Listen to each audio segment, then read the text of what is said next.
পুরো জোর। সবাই 10টা মার্বেলে ভরা একটা ব্যাগ পাবে আর এদের নিজের বেস্ট ফ্রেন্ডের সাথে একটা গেম খেলতে হবে। 20 মার্বেল জিতলেই সে আগে এগিয়ে যাবে, কিন্তু জেতার অর্থ নিজের বেস্ট ফ্রেন্ডের এলিমিনেশন। চলো টাইমার শুরু করা যাক।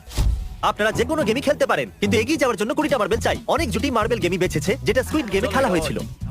ইভেন কি চাই, অড না ইভেন? ইভেন হবে এই হাতে। কি? এটা আবার কি গেম হচ্ছে? একবারে একটা মার্বেল নিলে তো সারা দিন কেটে যাবে। তুমি চুপ না করলেও সারাদিন কেটে যাবে। ওকে।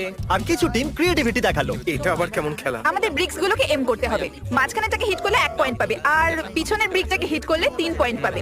বাকি কোনোটার আর পয়েন্টস নেই, আর শেষে যার কাছে সবথেকে বেশি পয়েন্টস থাকবে সে জিতবে। ঠিক আছে। ছিল তাহলে তোমরা সবকটা মার্বেল নিয়ে ইভেন আউট করছো। ইয়ো, এটা কতটা ইন্টেন্স লাগছে। তোমার হাতে একটাই মার্বেল আছে। তুমি শিওর?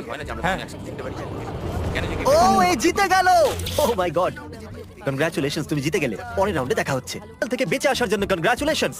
আসল খেলার এই মোড়ে এসে সব নাম্বারদের মধ্যে একটা বড় লড়াই শুরু হয়ে গেছে, আর এখন আমরা খেলবো ডজি। এদেরকে এই ব্লু পেপারের সাহায্যে মাটি